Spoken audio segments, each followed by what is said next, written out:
Nós estamos nessa série de mensagens no mês de agosto, as marcas da Igreja do Senhor Jesus.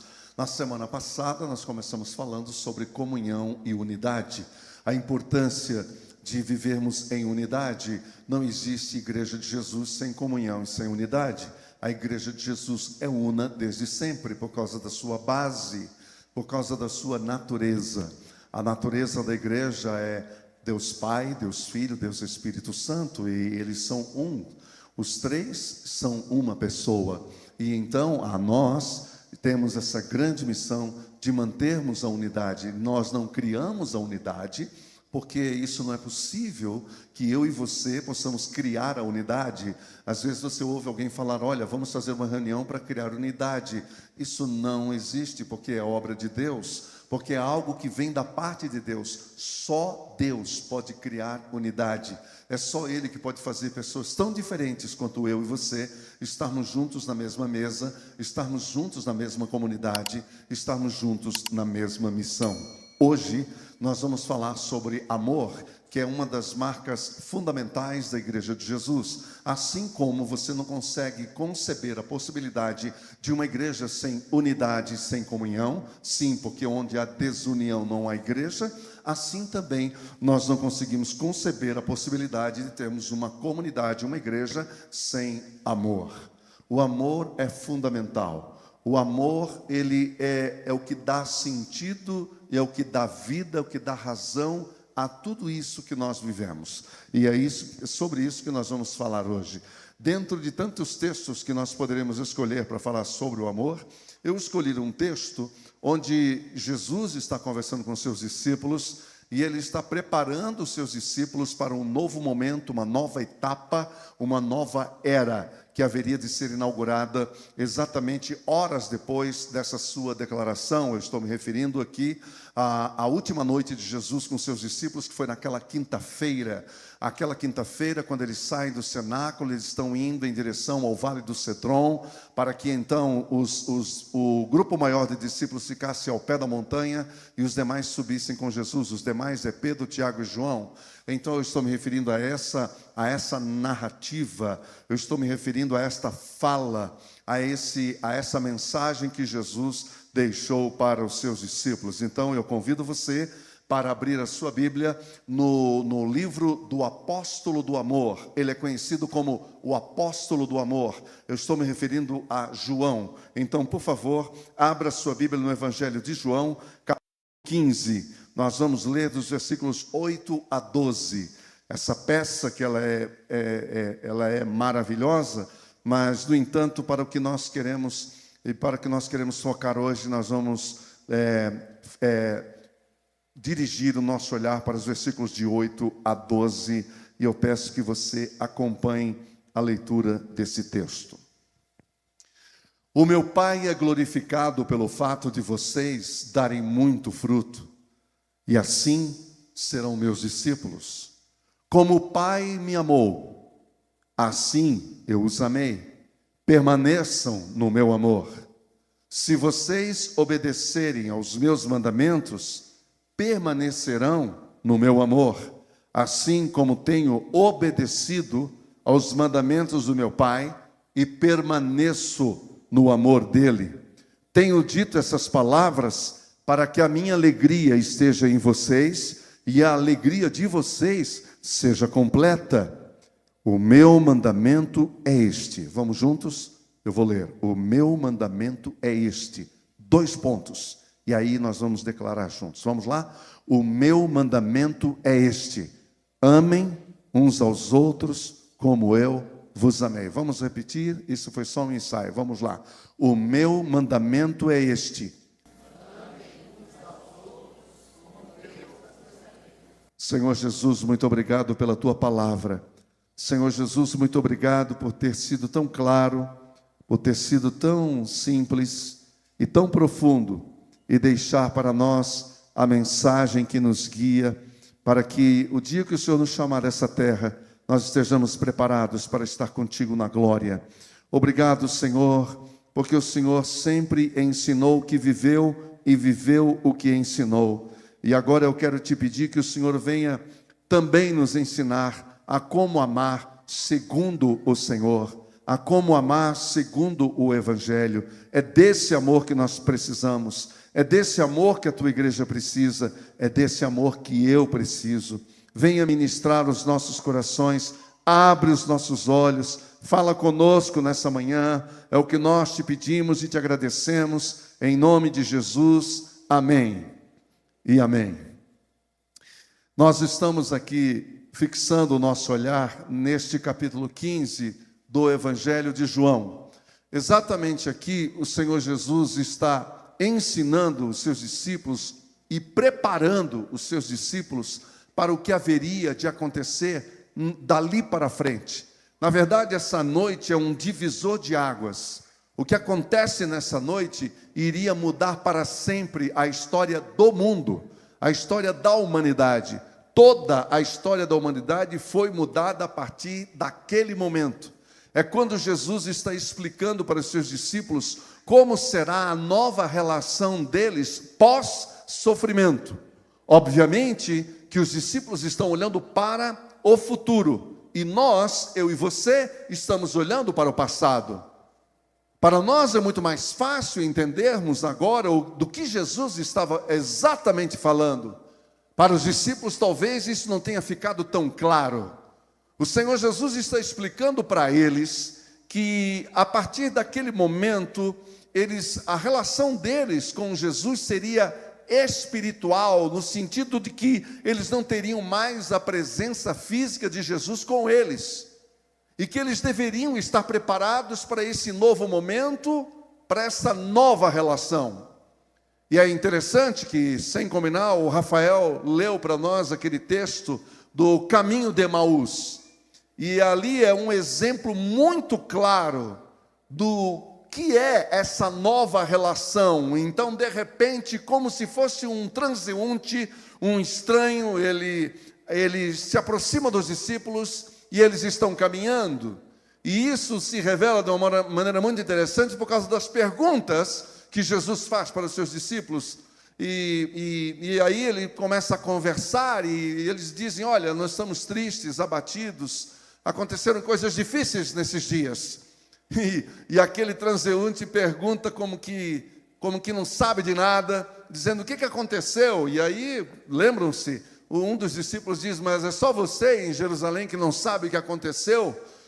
A morte do Filho de Deus. E nós estamos aqui com o coração apertado, de modo que essa conversa vai longe, essa conversa, sem que eles identifiquem exatamente quem está acompanhando eles.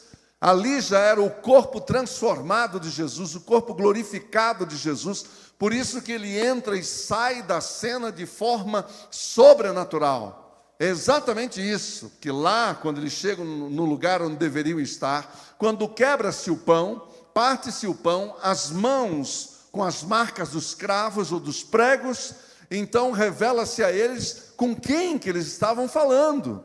E esse ser, ele simplesmente desaparece na frente dos dois. É exatamente essa dimensão espiritual que o corpo glorificado de Jesus agora vive. O Senhor Jesus habita dentro de mim e de você. O Senhor Jesus está aqui dentro, amém, meus irmãos? O Senhor Jesus habita o coração dos seus discípulos, das suas discípulas. O Espírito Santo está aqui dentro de nós. O Espírito de Jesus, o Espírito que habita em nós é o Espírito de Cristo, é o Espírito de Deus, que é uma coisa só, Ele é único. Cristo habita em mim através do seu Espírito. Era isso que Jesus queria que os seus discípulos entendessem, que eles iriam ter uma nova relação, ia ser uma coisa completamente nova, como eles nunca viveram antes. A primeira vez que Jesus começa a explicar para os discípulos que ele deveria morrer, que ele deveria padecer, Pedro toma uma iniciativa, vocês lembram? Ele chama ele no canto e chama a atenção de Jesus. Ele chama a atenção de Jesus, ele exorta Jesus. Como assim? Não vai te acontecer nada disso. Ali era o ímpeto de um homem, não entendendo do que se tratava, E com a sua visão ainda muito limitada, muito materializada, na cabeça de Pedro, ele nunca se imaginou agora sem aquele que se tornou amigo íntimo, que era Jesus. Como assim que nós vamos ficar sem o Senhor? O que Pedro não estava entendendo é que Jesus estava dizendo: é necessário que eu passe pela cruz, porque eu tenho que morrer, esse corpo, essa carne tem que morrer, porque se essa carne não morrer, eu não receberei um corpo glorificado e transformado. E quando eu receber esse corpo glorificado e transformado, não haverá mais limites na minha presença em lugar nenhum, porque eu continuarei sendo onipresente, agora, espiritualmente, vivendo dentro do coração de vocês. E quando o Espírito Santo vier, ele vai fazer habitação em vocês, e ele é o Emanuel, ele é o Deus conosco. É isso que Jesus está falando. Ele está preparando o coração dos seus discípulos para esse momento crucial que nós vivemos até hoje. E aqui, no capítulo 15, versículo 8, Jesus dá continuidade a essa imagem que ele está usando para que os discípulos entendessem. Jesus usa uma imagem, Jesus usa a imagem da videira, e ele fala da relação futura dos discípulos com ele, como se fosse uma videira. Jesus é a videira e nós somos os ramos. E ele diz que nós precisamos estar sempre conectados à videira, porque o ramo que não estiver conectado à videira, ele não frutifica, ele não traz vida, porque ele está desconectado com a videira. E o segredo do fruto é estar conectado com essa videira que é Jesus. E continuando esta fala, ele chega ao versículo 8 e diz: o meu Pai é glorificado pelo fato de vocês darem muito fruto. O fruto que Jesus está se referindo aqui não é trazer gente para a igreja, não é cantar na banda, não é fazer parte de algum ministério da igreja, como a gente sempre pensou. O fruto que Jesus se refere aqui é algo que realmente transforma a sociedade onde nós estamos, que é o amor de Deus derramado em nossos corações. É disso que Jesus está falando, é desse fruto que Jesus está falando, e assim serão meus discípulos. O que Jesus está dizendo, que discípulo dele frutifica, discípulo dele produz amor, discípulo dele ama. É isso que Jesus está falando, e portanto, esta é uma marca fundamental na vida da igreja, porque veja, desde o nascedouro, Jesus já está deixando claro qual é a missão da igreja. A missão da igreja é amar. É amar as pessoas, é amar a Deus, é amar a si mesmo e amar ao próximo.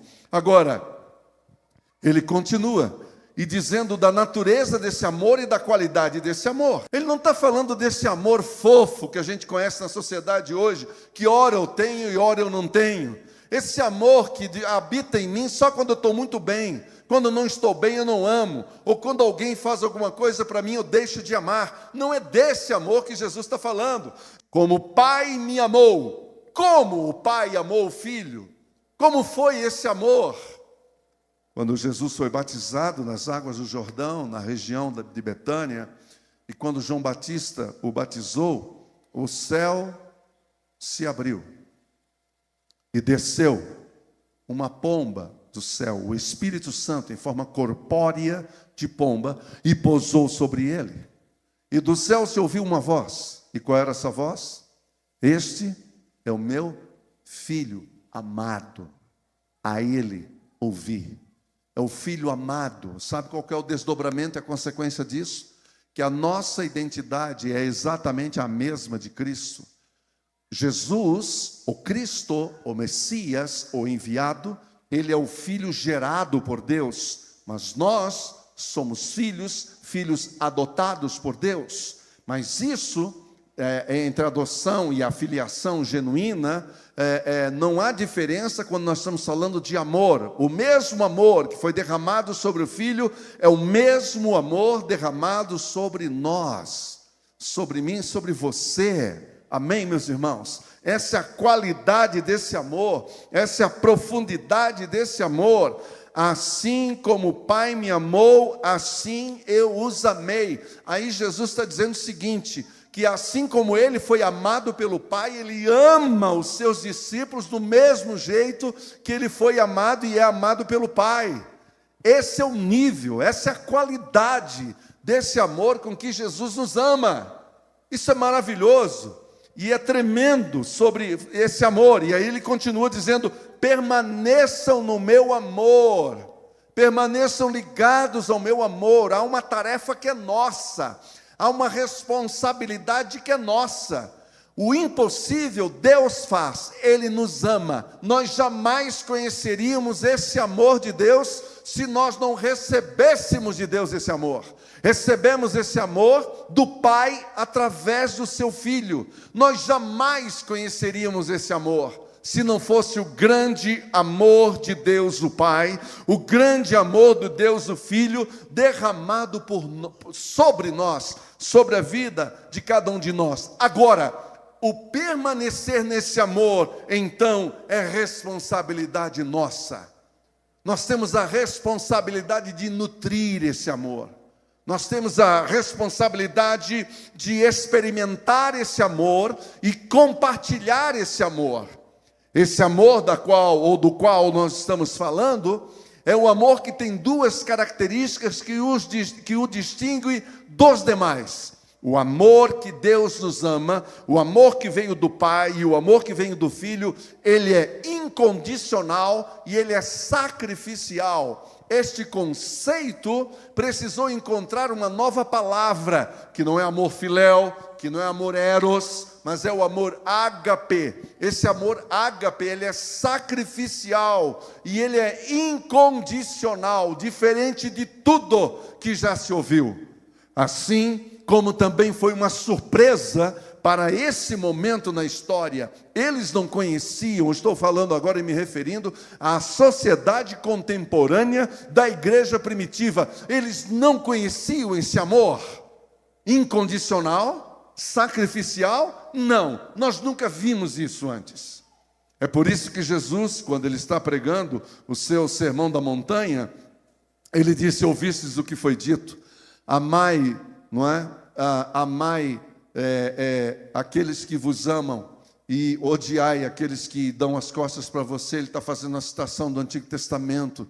Ele está dizendo, vocês ouviram o que foi dito, mas eu vou dizer algo para vocês. Agora isso vai mudar completamente.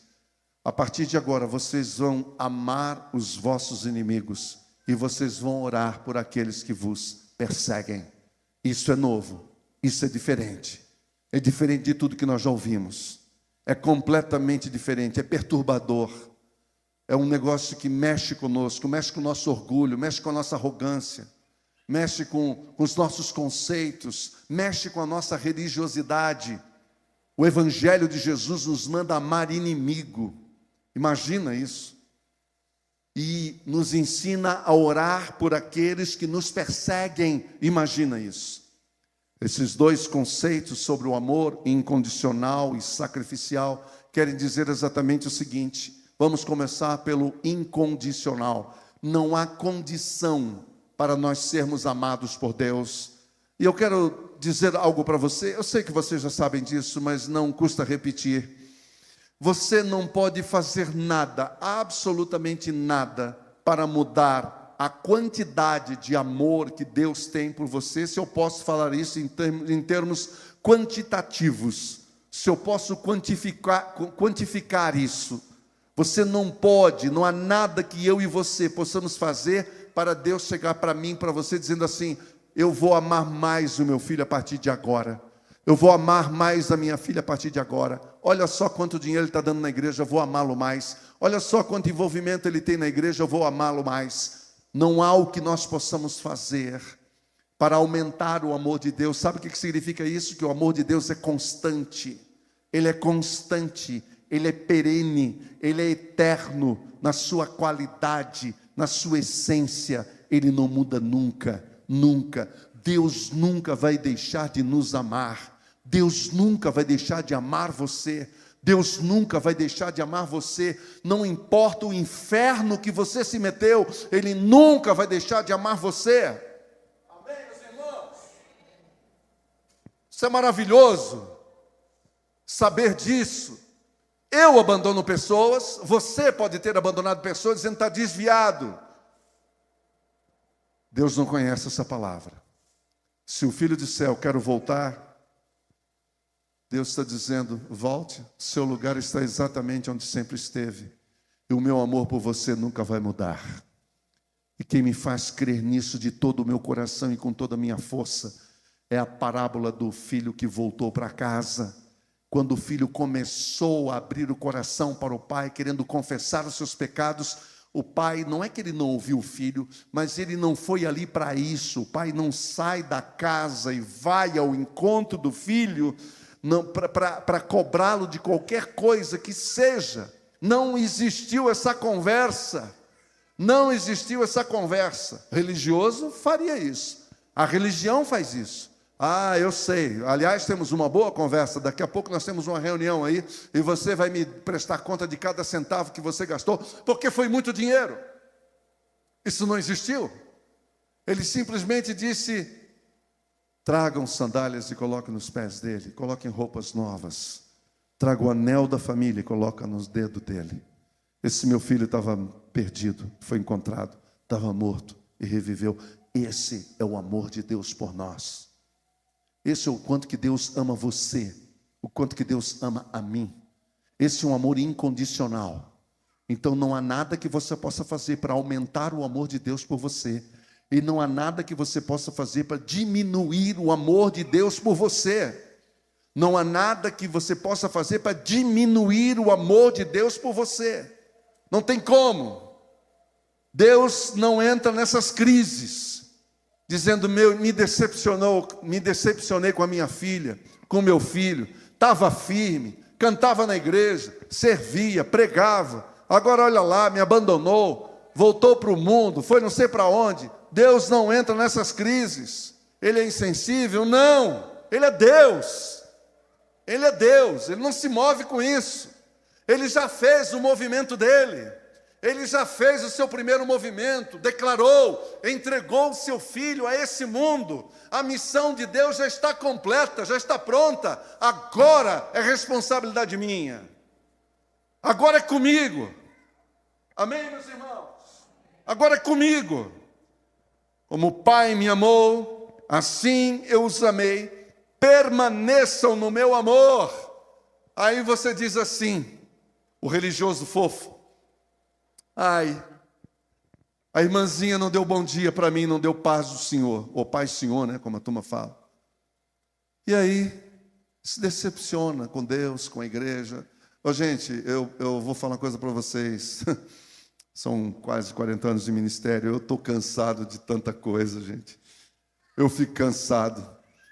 Eu fico com vontade de chegar e perguntar assim, vamos essa semana comigo no HC de Londrina, na ala de pediatria do HC, do Hospital do Câncer. Vamos passar uma tarde nós dois lá? E depois, ao final, vamos tomar um café e nós vamos conversar sobre aquele mesmo assunto que introduziu toda essa conversa. Desculpa a minha falta de polidez ao dizer isso. Mas é o que dá vontade de fazer quando eu vejo gente choramingando, quando eu vejo criança resmungando. É um jardim de infância. Mas sabem por quê? Porque não criaram responsabilidade, não permanecem no amor do Senhor. Quando a gente permanece nesse amor, esse amor incondicional, Deus te ama incondicionalmente. Não, Ele não quer troco, não, Ele não quer nada seu, e nem meu. Já pensou isso? É uma afronta para nós, né? Como assim? Não quero nada de graça. Daí entra orgulho, né? Aí Deus fala, então, de você eu não preciso nada. Eu quero é dar para você. Eu dou o meu filho, eu dou o meu amor para você, eu dou tudo para você. E só te peço uma coisa, seja responsável, permaneça. Você vai permanecer, permaneça. Let's go. Follow me. Siga-me. Ah, mas está assim, está assado, está muito quente, está muito frio, está chovendo. Levanta. Para de resmungar, para de reclamar. Levanta e vem. E vem. Deus não poupa filhos mimados. Ele não tem filhos prediletos e não tem filhos mimados. Permaneçam no meu amor. É o amor incondicional. E o amor sacrificial é aquele amor que se entrega até a morte. Foi esse o amor de Jesus. Isso não é uma brincadeira. O amor sacrificial é que ele deu a vida do filho dele. Quando ele chamou Abraão para aquela montanha e disse: leve o seu filho e sacrifique o seu filho, o coração daquele pai estava em pedaços, porque ele não estava entendendo. Em pedaços. Ele só tinha uma coisa com ele: é o meu Deus que está mandando fazer isso, eu vou fazer. Eu vou fazer. Isso é uma loucura falar isso. Mas foi exatamente o que Abrão fez. E subiu a montanha. E lá todos nós conhecemos a história, porque quando Abrão levanta o cutelo, ele ouve uma voz. E ele vê um cordeiro amarrado numa árvore, num arbusto. Ele pega o cordeiro, mata o cordeiro, sacrifica o cordeiro no lugar do filho e solta o filho. E nós estamos hoje celebrando uma nação que começou com só uma família, virou tribos e virou uma grande nação, que era a nação de Israel. Exatamente, que tudo começou ali. E Isaac gerou Jacó e tem toda a história pela frente. Mas naquele dia, naquela montanha chamada Gólgota, ali fora do portão ou das muralhas de Jerusalém, não houve uma voz para interromper. E foi vital.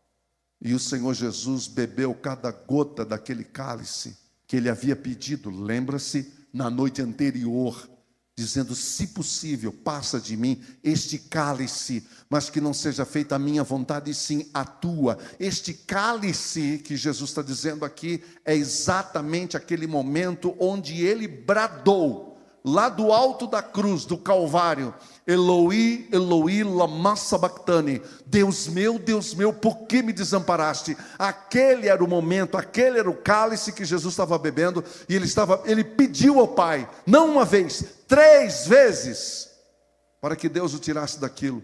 E o Pai ficou em silêncio no jardim, no Getsemane, que, a propósito, a palavra Getsemane significa lugar da moenda, lugar da prensa. Dá para entender? Você está fazendo associação, você está associando.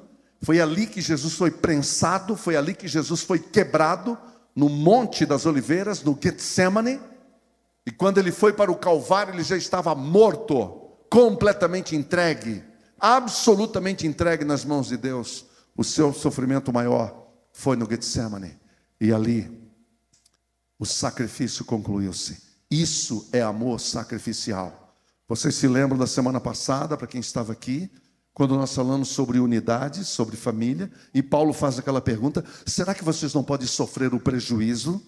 Vocês não estão percebendo que levar coisas aqui entre irmãos para tribunal é uma vergonha para nós mesmos? Vocês não conseguem nem assumir o prejuízo? Tem que levar para a corte? É isso que vocês estão falando? Tem que ir para o tribunal? Tem que ir para a briga? Ou vocês vão escolher amar? Ou vocês vão escolher o caminho do prejuízo? Falar isso é uma loucura, né? No século 21. Isso é uma loucura. Mas é exatamente disso que se trata. Porque quem ganha a sua vida vai perdê-la. E quem perde a sua vida vai ganhá-la. Você identifica essas palavras? Você sabe quem as falou? Não foi o nosso Senhor? Não foi o nosso amado Jesus que disse que quem quer ganhar a sua vida vai perdê-la, mas quem perdê-la vai ganhá-la? Ou eu confio nas palavras de Jesus, ou eu não confio. E agora o versículo 10: se vocês obedecerem aos meus mandamentos, permanecerão em meu amor. E aqui Jesus revela a fonte de receber esse amor. Ele está falando que é os mandamentos dele, ou seja, a palavra dele. Mas ele é o verbo, ele é a palavra. Então Jesus está falando de si mesmo, está dizendo: quem me recebe, quem crê naquilo que eu falei, que eu falo, que eu ensino, e que vive o que eu ensino, é exatamente isso que ele está dizendo, permanecerão no meu amor. E por que isso aqui é importante? Porque só existe uma maneira de nós compreendermos, primeiro conhecermos o amor sacrificial e incondicional, mas a segunda coisa importante é você poder experimentar esse amor na sua vida. Isso só é possível para pessoas que já descobriram que não podem viver sem a palavra de Deus. Se alimentar da palavra de Deus diretamente, não por terceira via, não terceirizar as coisas, mas você ter um contato pessoal com a palavra de Deus, porque Deus quer falar com você, assim como Ele quer falar comigo. Ele quer falar conosco pessoalmente, Ele quer nos alimentar pessoalmente. E aqui eu preciso dizer uma outra coisa fundamental: você jamais vai amar alguém antes que você seja amado por Deus. Enquanto você não tiver a experiência de ser amada por Deus, amado por Deus, até as suas entranhas, você jamais vai entender o que é amar alguém. Nós temos dificuldade de amar as pessoas, porque nós temos dificuldades de receber o amor de Deus por nós. O nosso orgulho atrapalha isso. O nosso orgulho é um impedimento para isso. O nosso orgulho, ele resiste ao amor de Deus. Sabe por quê? Porque o amor de Deus é constrangedor. Ele é constrangedor. Ele nos constrange. Ele ama pessoas que eu rejeito. Ele ama pessoas que eu tenho preconceito. Ele ama pessoas que eu não gosto. Ele ama pessoas que eu não suporto. Ele ama pessoas que eu saio do ambiente, que eu mudo agendas, mas eu não encontro com essas pessoas. E é esse o amor de Deus. Ele é escandaloso. Escandaloso. Jesus quebrou o império religioso apenas amando. Não foi no bate-boca. Jesus é o melhor apologeta que pode existir em toda a imaginação humana. Ninguém vai defender como ele, mas não ficava perdendo tempo. Não ficava perdendo tempo. Sabe por quê? Ou você quer ou você não quer. Ou você entende ou você abandona. Não tem meio termo, não existe terceira via. Isso não existe. Se vocês obedecerem aos meus mandamentos, permanecerão no meu amor. Assim como tenho obedecido aos mandamentos do meu Pai e permaneço no amor deles. É outra coisa que me constrange.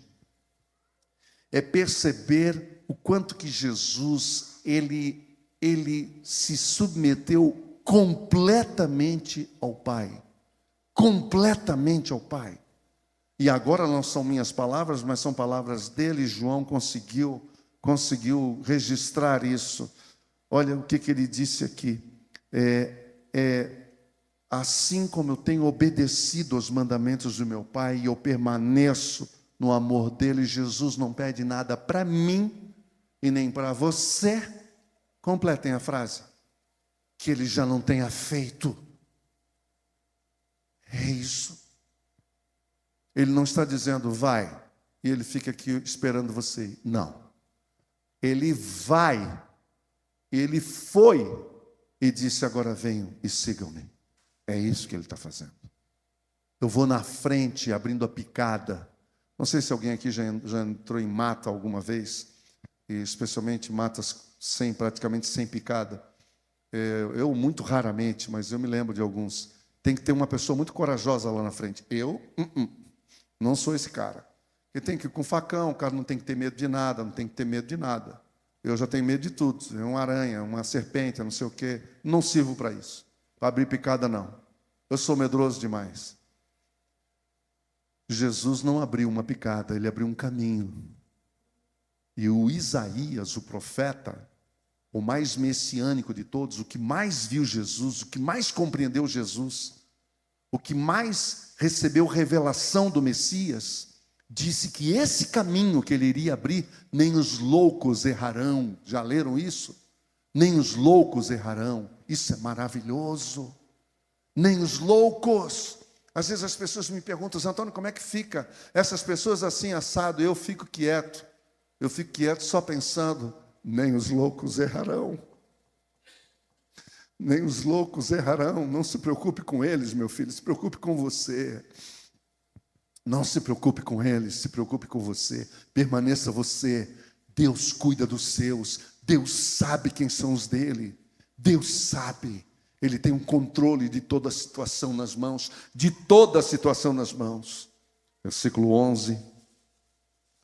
Eu tenho dito essas palavras para que a minha alegria esteja em vocês e a alegria de vocês seja completa.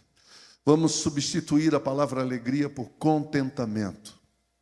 Eu tenho dito essas palavras para que vocês tenham um contentamento completo, para que vocês estejam completamente cheios, completamente atendidos, completamente satisfeitos, e isso se transforme numa alegria, porque você vai perceber que não falta nada para você. É isso que Jesus está dizendo. Jesus está dizendo o seguinte, olha, eu tenho dito essas palavras para que vocês, de uma vez por todas, entendam que só haverá contentamento total e completo e pleno quando vocês permanecerem em mim. Vocês vão permanecer em mim e jamais dependerão de pessoa alguma. Toda necessidade, toda, T-O-D-A, toda necessidade será suprida por mim e você não vai ter mais necessidade.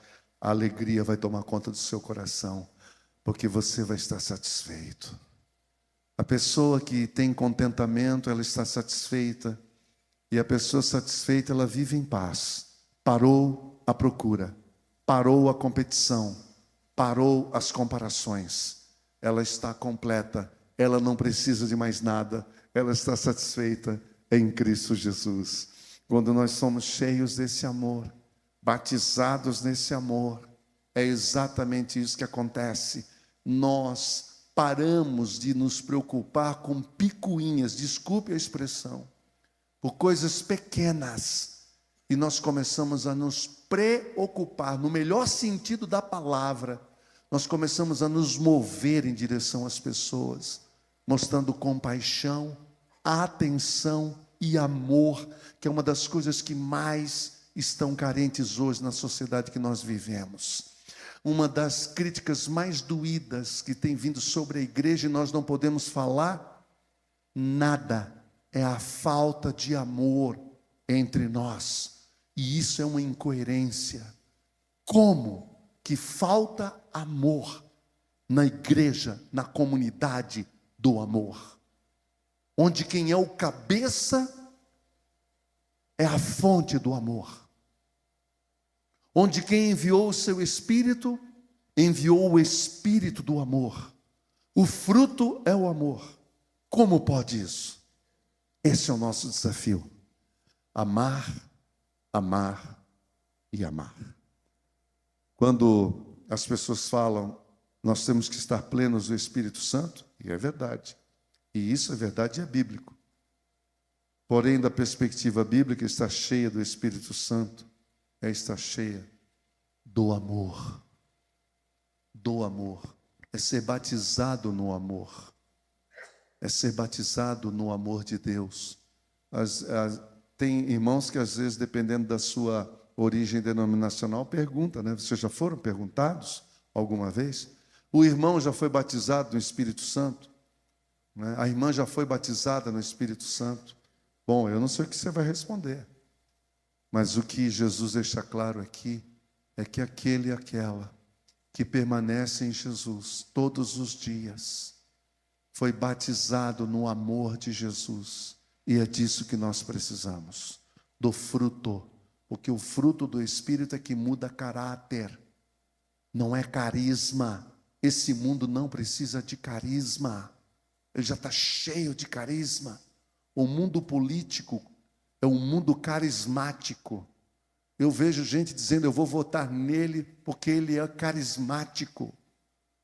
É isso que as pessoas dizem. Caráter está em terceiro, quarto, quinto plano.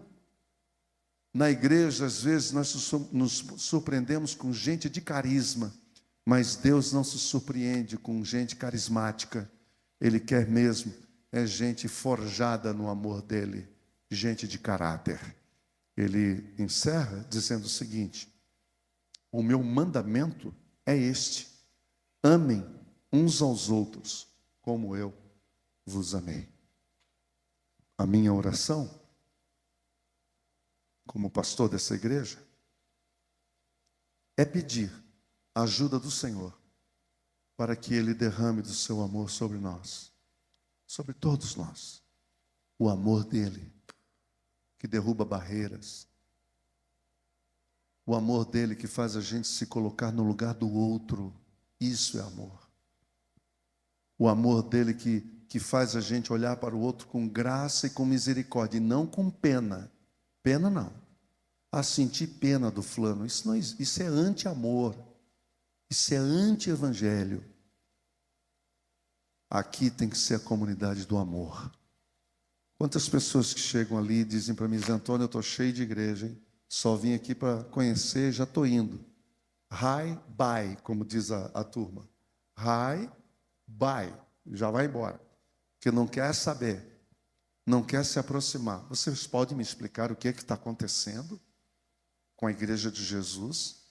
Que tem pessoas que estão sendo machucadas, feridas, e dizendo que falta amor. Isso é verdade? Que se for verdade, então nós precisamos rever a nossa comunhão com Deus. A marca da igreja é o amor. E tem que começar por mim. Entendeu? Nem eu que sou pastor posso dizer assim: não, essa igreja precisa amar. Então comece por você, pastor. Comece por você, comece a amar. E eu quero dizer para você que eu estou pedindo isso para Deus me ajudar a amar com o amor dele. Com o meu, eu sei, isso eu já sei. Carisma, coisa de abraçar, beijar, isso é comigo mesmo. Eu faço isso sem ninguém eu não preciso nem de Jesus para fazer isso. E esse é o problema da igreja. A igreja vive hoje um modelo de vida cristã que ela nem precisa de Cristo. Que ela entrou, como diz a galera, a moçada, entrou numa vibe, meu amigo, que não tem nada a ver com o evangelho. Não tem sacrifício, não tem responsabilidade, não tem negação do eu, não tem cruz. Esse é fácil. Esse é fácil viver isso. Não precisa nem de Cristo.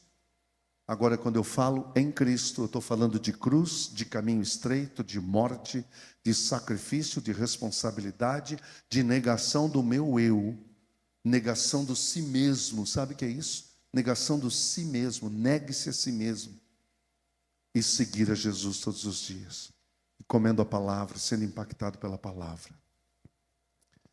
Acho que você entendeu. Acho que você me ouviu. Eu quero pedir que o Espírito Santo de Deus transforme essa comunidade numa comunidade de amor, de verdade, não da conversa, do discurso, que ninguém é melhor do que crente no discurso. Nós somos bons nisso. Pastor, então dá um banho. Nós sabemos falar muito bem isso aí, mas às vezes é só da boca para fora.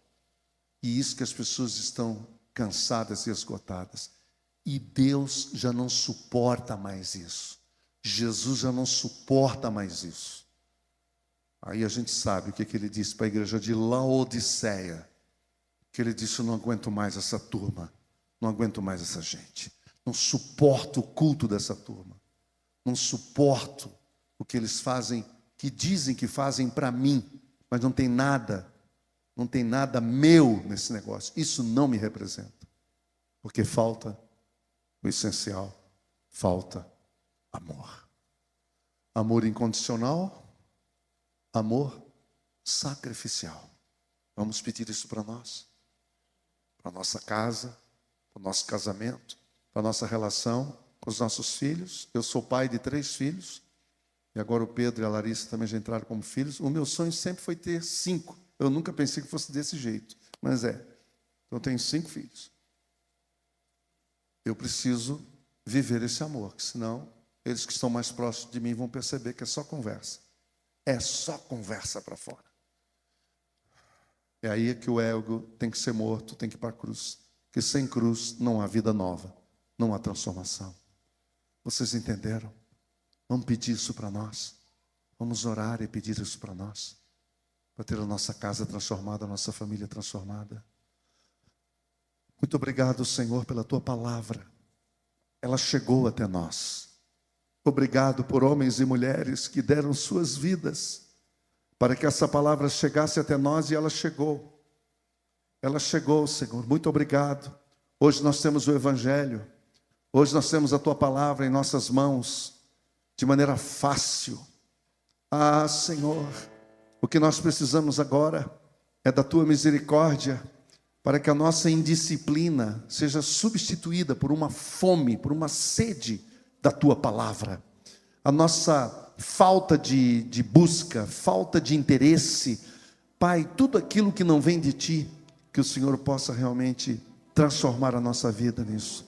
Que o Senhor venha nos mudar, que o Senhor venha nos batizar com Teu amor. Eu quero te fazer um pedido, Senhor.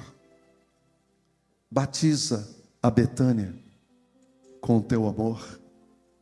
Batiza essa igreja com Teu amor. Batiza-nos com Teu amor. Faça isso. A começar por nós, os pais que estamos aqui nessa manhã. Dá-nos esse presente, um coração cheio do Teu amor. Abençoa as nossas irmãs que estão aqui. Derrama o Teu amor sobre o coração de todas aqui. Senhor, vem revelar o Teu amor por nós. Ajuda-nos, ó Pai, a sermos impactados com Teu amor e crermos no Teu amor e nos rendermos ao Teu amor. Venha fazer a Tua obra aqui nessa manhã. É o que eu te peço e te agradeço. Em nome de Jesus. Amém e amém.